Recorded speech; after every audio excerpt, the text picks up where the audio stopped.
We're gonna sit down here and we're gonna make sure this is in neutral here. And this is already in park, but it'll be in park. We're just gonna turn the ignition on. Once it powers up, we're gonna tilt the steering wheel a little bit. Right here's the tilt, down here. Yep. And it also telescopes, so you can turn the center, telescope it in and out if you want to as well. Just tighten it back. All preference. So as you can see, when we fire it up, the dash comes up. So it is going to show, right now it's showing we're in park, and it's showing your RPMs of the engine.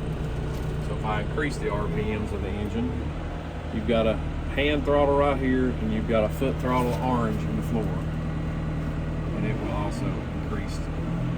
But it doesn't hold it on the floor, but it will not hold it, but it will hold it here. Most of the time I use this when you're using a mower unless to get to 570. Unless I'm just going down the road, I usually don't use the foot throttle. Okay.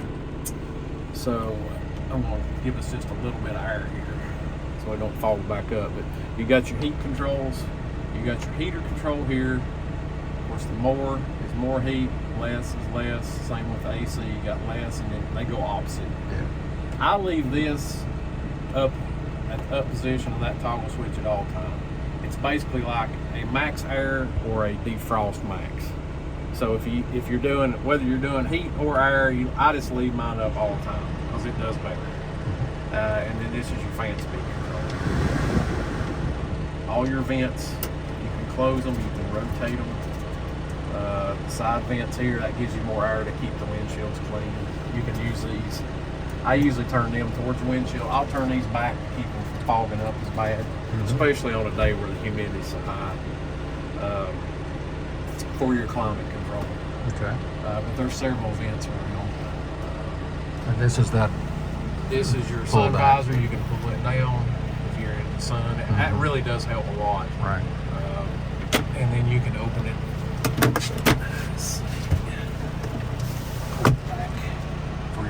Right, so when you're working the front loader, if you're looking up, or if it's cloudy like today, it's all right to have it open. When it's really sunny, you'll probably want to close it back. It lets so much more heat in. Okay. You also have a little light here that you can turn on. There's also a dome light here that will also, if you want it to, will come on when the door opens and shuts, depending on how you have it set. Okay. Speakers. Here's your radio. Your speakers are over here. It is an AM/FM radio. 12-volt outlet, and whatever they call that little port. I'm not even sure what they call that one. But just some accessory ports there for your power units, phones and chargers and laptops and all that.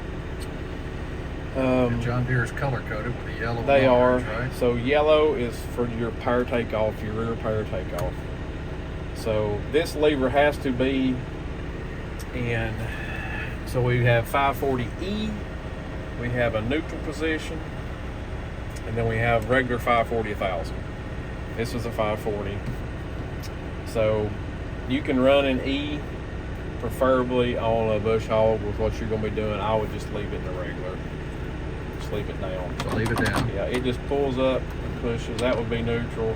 Forward would be economy. I really can't tell much difference in economy and regular on most cases. So you get the full power with the 540 regular, so that's what I do. When say if the bush hog was hooked up right now and you wanted to turn the bush hog on, you push down and push up. I'm not going to do that now because it's lined up. And that would engage the PTO. Do you leave the PTO, in 540 neutral before you do that? No, you leave it in 540. To be honest with you, just leave that where it's at. You don't have to mess with it. Okay. Just this button here is a big one you got to worry about. And if I don't really recommend this button too much, but this button here allows you, if you got the PTO on, it allows you to get up out of the seat and get out of the tractor with it running. If you have it engaged and get out of the tractor right now without pushing this button, you can see it's got a little light on it. If that light is off and you try to get out, by the time you get down the steps, it's going to shut the PTO off. For it's safety. Just a safety, yeah. To be honest with you, on a bush hog, you don't need to be back there if it's running, so I wouldn't even really use that way. Now, if you use other implements, sometimes you do, but it allows you to. You can see there's some different ports here. This is your ISO bus. With this cutter, it's not relevant. It's just on some certain implements, it allows you to match the implement to the tractor for auto track, auto steer, line guidance. But with this, unless you would get an auto track system, it's, you don't have to worry about right. these ports. Just compatible. Yeah, just compatible. Right. Your rear hitch, your 3-point hitch, is operated from this black unit here. So this hookup we have now, there's no need for a 3-point. There's no need for 3-point hitch. So, but if you do need something with 3-point hitch, you can. So this mechanism here, when you pull back, it raises it up. When you push forward, it'll let the lift down. It's also got an override. That's why it flips. So if you can see that little notch right there. Mm-hmm. That's adjusted with this brown dial. So if, say you only want that lift to go down so far, when I get to that, it's going to stop. Now say you're going to do something else, you want it to go down farther, but you don't want to adjust that. You can just raise up and go over it. So if you were doing like a box blade grade, that's a good example. If you had a box blade on there and you're grading, and you wanted a certain height or a certain that's a good idea. Yeah. You can set it at that, and then say like you wanted to go just a little bit more, it had a hump or something, you could go down lower, but it always goes back. You can always revert back to that. The toggle switch here, what that does is, instead of moving this all the time, say we work great, you get to the end of the road, you want to raise it up, you can just hit that button and erase it. And then if you've got it set there, when you go back down, you can just hit the down button, and it automatically goes to wherever it's set at. So that's pretty handy if you're doing repetitive work. It's real handy. The back side of this cover does flip up, and what that does, adjust the speed of that drop. It adjusts the rate, the speed of the drop, and it also adjusts the height of how it drops as well. The speed is more that's what you use. If you do anything, it's usually, we've got it set up pretty high now.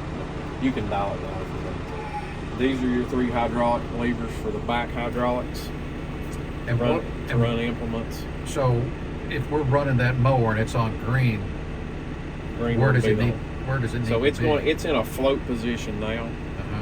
So that's your neutral. That's your neutral. Right. So if you want it, say if we had the bush hog hooked up right now, if you wanted to raise it up, you just pull back on that lever to however height you want it, or to raise the wings up, and then to let it back down, you just push forward. You can hear it operate. It's pulling fluid. Now, you can see it's just got the 1 here, it's got the 3 here, but if you notice the 2 here, you see it's got some different positions. Mm-hmm. So if it were my cutter, depending on the land, I would probably run it blue. The reason why, you can lock it in a float position. So when you lock it in a float position, it's got it down, but it's basically it's letting it still move some. So if you're going across this rolling terrain, it lets the wing come up just a little bit, but it always goes back down the same position. So you can physically lock it up into the float position. And then to take it out of float, you just pull back, and then you can run it. So don't be afraid of pulling it back. It almost feels like it's going to break. You can feel it, and you gotta put a little attention to it. But you can operate the same as you do these, but you don't have this one's the only one that has a float. Mm-hmm. The rabbit turtle is going to be that's what changes your gears in each range. So you got 8 gears in each range. A total of 4 ranges with 8 gears. So there are 3 places that you can change gears. You can change it right here. You can change it on the joystick. It's got the rabbit turtle. That's for your loader joystick, but you can also change your gears. Or you can change it on the shifter itself, the bottom 2. Yeah. If you're just driving it around, this is the one I'd use. If I'm doing loader work, this is the one I use. Well, yeah. I hardly ever use this one because if you were doing a lot of lift work, yeah, you probably would, but on this size tractor, you're probably not going to do much of it. You'll mostly do it here, and you'll do it here. Yeah, for the loader, yeah. Most of the time, you'll do it here, though. So your loader controls, To raise the loader up, you'll pull straight back. Drop the loader, you push forward, straight forward. And you can, it's got farther position, so it's a, you know, I can pull it back farther, or I can just barely pull it back and let it ease up. So you're in control of how fast the movement is. If I want to tilt the bucket back, curl it back, I will push it towards the left. If I want to tilt it forward and dump it, I would go to the right. There is a toggle switch here on the front of that joystick, right here. You hear that noise? That's hydraulic. You can see the lines moving out there. So this one does have a third function for that loader. So if you decide to run a grapple, bell hugger, Okay, yeah. any hydraulic implement for the front, you can use those buttons to do that with. There's a hookup up there for it. You do have external mirrors that are adjustable on the outside, and there's also adjustable like a rear view mirror on the inside. Yeah. Dash. So right now you're seeing over here you're going to have your fuel gauge. So the fuel gauge is actually 2 gauges in one. With this tractor you do have DEF. So you have to use the diesel fluid as well. So Which one's DEF? The left? the right one is DEF. So it's full mostly all Yep. the time. So you see, and it runs different gauges. So you can see the fuel gauges here and the DEF gauges here.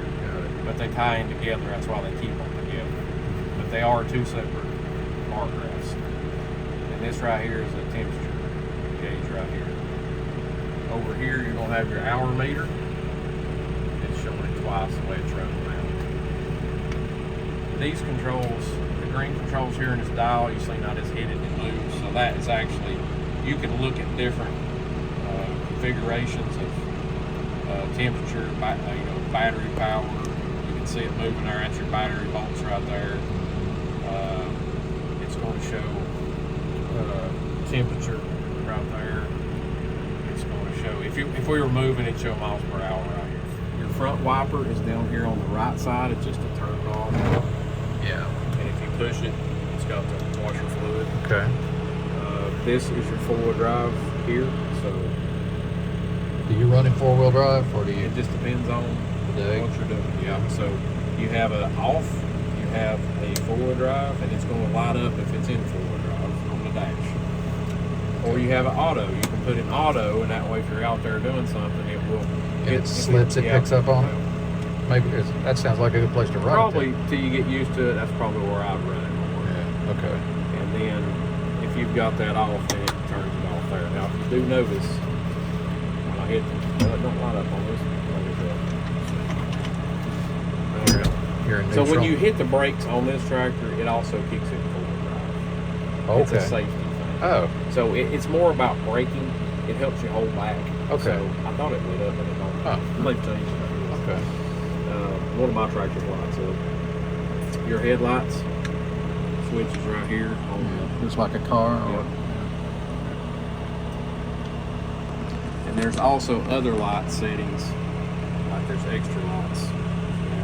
Hazard lights, like you want to turn on your hazard lights. They're marked here on these. These are just push buttons. It does have turn signals, just like a up and down. It also has bright and dim. And if you push in, it's on.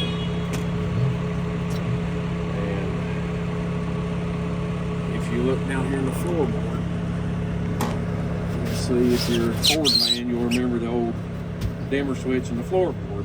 That's what that looks like, though. The same thing. But it's differential. That's a differential Yeah. lock. So you probably won't use a differential lock that much. You'll use 4-wheel drive for it. The thing about differential is it locks both wheels in, and it messes with the performance of your turning. So on a 4-wheel drive, I don't use it that much unless I just need the extra traction.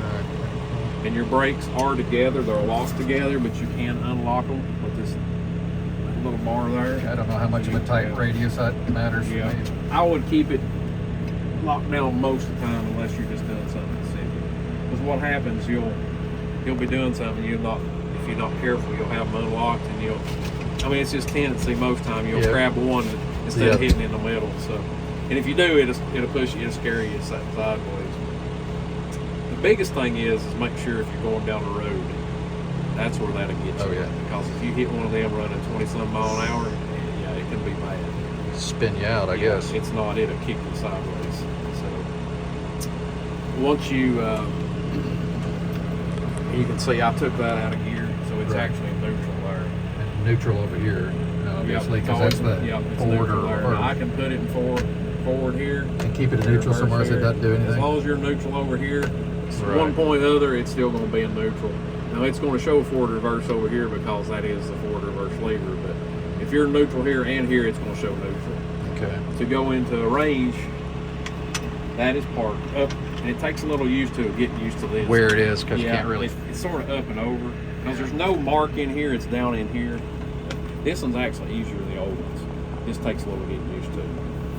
And then you just pull it back and say. And do you always start in 8, or can you start in B without? You can start. You can start D.